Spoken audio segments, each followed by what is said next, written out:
All right, so this is going to be Local Spies in an RPG.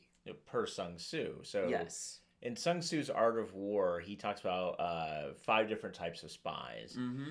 And the first type of spy he talks about is the local spies. I'm just going to read really quickly what he says. Yes. Having local spies means employing the services of the inhabitants of a district.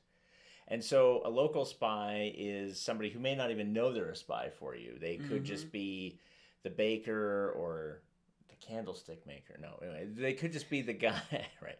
They could just be people that are there that, like, the gossip of the town could be your spy without Yes. her or him even knowing about it. But the fact that they like to gossip, the fact that they like to talk means that they're a really good person to go to for information. So this is where you could use, we go to the tavern and we're looking for rumors. You could, if your RPG players are localized in a town, they could have a certain set of people that they go to for certain sets of information at all Mm-hmm. times. So one good thing you could look at from literature would be Sherlock Holmes. So Sherlock Holmes basically had a network of spies that were functionally homeless children.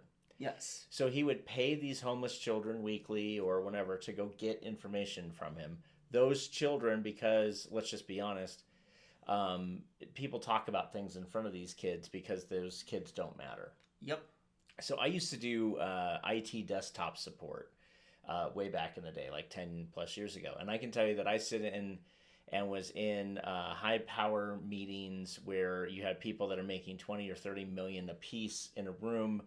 I'm there to fix a telephone or a laptop or something. They hand me it. I'm in the room still, and they're having huge conversations literally about, like, okay, we're going to downsize the company by 25% next week. I mean, didn't even care that I was in the room when I was having Mm-hmm. they're having these conversations. How much more so that's true for, like, a taxi cab driver or rickshaw driver, or even these homeless children or beggars or anything like that, Or where it doesn't matter. it also could be your local tavern keep because Yep. Oh man, that guy hears he everything. he hears everything. Right. So think about these local spies in terms of people that your players, specifically if they're in a location at all times, like they have a base of operations they work out of. Think about what NPCs you can create that act, and then you can give stats to, you can give names to, you can make them care about them, because these local spies are just people living their lives, and for maybe the cost of maybe a little bit of a bribe money or some food or Mm-hmm. another favor, these people could be really instrumental in providing a needed clue or some needed information for your players to keep moving. Also, if they get stuck, your players are Mm-hmm. stuck, they have no idea what to do, you could just have this NPC wander in, you know, Yep.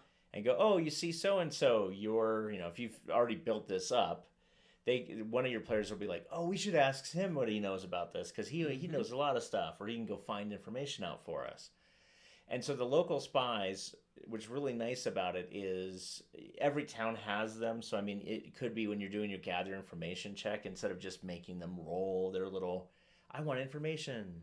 All right, diplomacy or whatever the role is for your game, you could instead start incorporating in named NPCs. Mm-hmm. Now, the advantage of the named NPC is you can use them for other purposes. We've talked about this before, but I just want to hit on it really quick. Yep. So you have this, like, let's say that your players become really attached to this. Let's just say a 10-year-old boy who is down on his luck. He has a home, but not a really good home life. And your players know that he works in certain industries, like he can get in and out of certain buildings. So you guys use him basically for breaking and entering. Mm-hmm. And while he's there, he also will pick up certain scraps of information and pieces of information. He himself probably can't read, but he can recognize diagrams, he can recognize important writing when he sees it, and he might steal it for Well, you. there's also seals. So, oh, hey, that's a royal seal. It's a seal, right? What is that? Well, I know it's important because it's got a seal on it. Mm-hmm. You know, so maybe he takes it, shows it to you, and then he puts it back, and that's worth some services.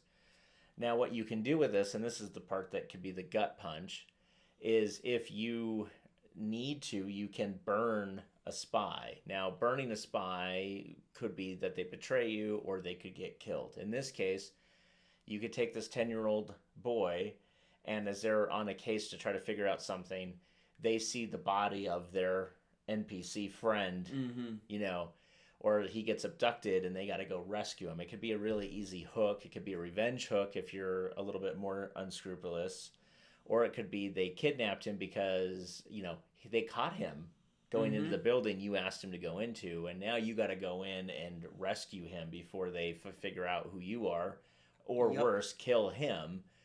So, I mean, you can look at these spies in a lot of different ways. So the local spies are just people in and about the town, walking around, normally doing their day-to-day, and they uncover information, and you might be able to buy that information with a price. Some people are more well-connected than others, and some people are just more invisible, which allows them to... Which means that the quality of the information varies. So Exactly. Oh, good point. Good point. So, okay, so the little boy who just heard things on the street might know, hey, there's something in this dungeon, but that's all he knows. Exactly. So as a DM, you could actually have them pay for higher quality information so that they can be more prepped going into the dungeon, or you could also have a good portion of the information was correct, but there's a few falsities in there that they found out, but they don't know that. They just relay what they know. So you could have like, oh, hey, the dungeon entrance that they told you was here is actually over here, and and the players have to adapt to. Well, it could be worse than that. It could also be worse than that too. So, and this I think is maybe if you maybe like the TV show The Witcher would be helpful, right? So your information is coming from somebody who saw their friend get killed by something that he doesn't know the name with of. Really large claws and fangs and scales and wings. So he describes that, and everyone else is now thinking dragon. But wait, there's a lot of things that have claws and scales and wings and big teeth. I mean, it could be some of those weird hybrid monsters that, you know, like a cockatrice, or it could be some of these other weird half dragon things. It could also be a pseudo dragon. It'd be a pseudo dragon. It could not even be a dragon at all. It could just actually be like a dinosaur. Specifically, like in the D&D, there's like stats for dinosaurs. It could actually be a dinosaur. He might have misidentified the wings, so it could be something like a behir, which looks like a blue dragon, minus the wings. Minus the wings, right? Just assumed the wings because he heard what sounded like wings, but in reality, it's just the thing stomping out of the dungeon with the weird echo. I mean, so the question then too is, even if your 10-year-old kid has excellent hearing and the best memory in the world, they're still relaying information from somebody else because they're not in the dungeon. They're hearing about maybe a doctor talk about something that he had overheard one of his patients that they're trying to heal who'd gotten ripped up pretty badly, and like, well, yeah, I mean, it looks like he got clawed. It looks like he got hit with a claw. Given the area, the thing had maybe swooped down on him. So all of a sudden you're hearing, and the boy's like, well, yeah, the thing had claws, the thing had wings. Right, as opposed to, well, it might be an ambush predator. It jumps down. Might have been like a displaced or beast or a cat that just jumps from the trees. And it could also just be big. Like, it's huge size. So when it hits, it's going to hit you on the shoulders as opposed to underneath because it's 20 feet tall. Like, what's it going to do? It's not going to reach under you. So you could have that. I love that concept of, like, how good is the information? So as the GM, you could do this really fun thing where it's like, okay, so in reality it's X, but I'm going to have the person that talks about it say Y, and then I'm going to do a quick roll on the person, because now we're talking about he didn't hear it from that person, he heard it from somebody who overheard it from that person. Especially if you start doing the game of telephone, you know. Especially if it's gossip, you're especially going to get telephone. How good is this info?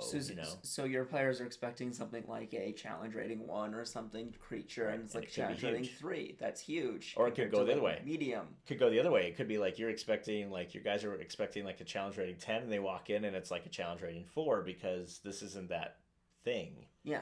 And then you could make that monster intelligent, and it's like, look, I just starts talking to them like, I don't want to fight. Like, I just want to be left alone. And then you could do the whole flip thing, the whole trope of like, well, the monster's actually not bad. He just doesn't want to be dealt with. So what could you guys do as players to help that out? Well, anyway, you can see that you can just keep pivoting and do as much as you want. But the Yes. local spies, in my opinion, of the other five, which we'll cover here shortly, of the 5 types of spies, the local spies are probably the most easy to play with, the most that you're already using without realizing it, but also are the least dependable in all of your information because it's hearsay of hearsay of hearsay potentially before they do anything. So with that, we'll see you next time. See you next time.